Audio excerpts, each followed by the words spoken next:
the wild is becoming a fantasy.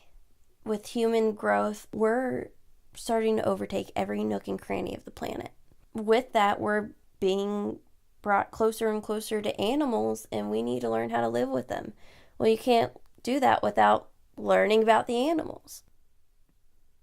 My name is Lauren Serafin, and I'm 25 years old. I work for Bear Hollow Zoo in Athens, Georgia, as the park assistant and assistant zookeeper.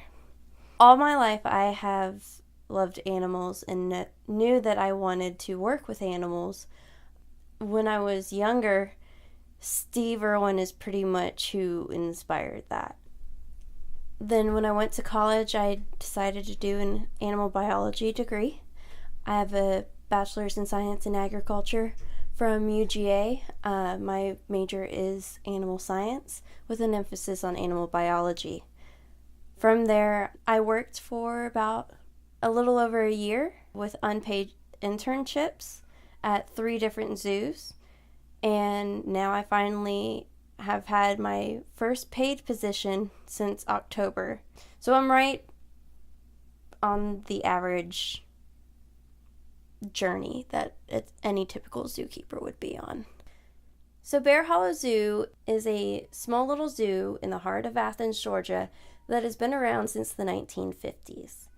We have non-releasable native Georgia wildlife. So all these animals are here because they can't survive on their own, whether it's through injury or imprintation with humans. They need a home to stay. So we like to use them as ambassadors for their species for our native Georgia wildlife. They're helpless. We're taking everything from them, and most people aren't paying attention and not caring. People don't care unless they know about it. So bringing it to people's attentions and explaining what's going on, even though Bear Hollow is not exotic animals, they are native Georgia wildlife, we have a motto of act locally and think globally through like the butterfly effect. My favorite part about working at Bear Hollow would probably be watching a person's face light up about an animal that they at first thought they weren't going to like. And then once they learned more about that animal and kind of connected with that animal, this like light bulb goes off and their face starts to glow and they're like, oh my gosh.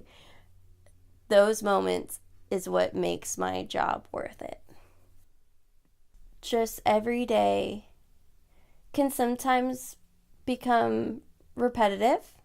It's picking up poop, cleaning up leftovers, debris, messes, making diets, feeding, cleaning, maintenance. I'm going nonstop every day, up and down hills, up and down stairs, and everything, heavy lifting. It keeps me in shape. I don't go to the gym. So it's a lot. It's a lot to do at only 29 hours a week. Every day, I get to directly help species that are in trouble or about to be in trouble. Because without people like us who care and dedicate our lives to these animals, they're not going to have any kind of chance. And so it's a blessing to be able to pursue this field and do this job. And we'll see what the next step is after this.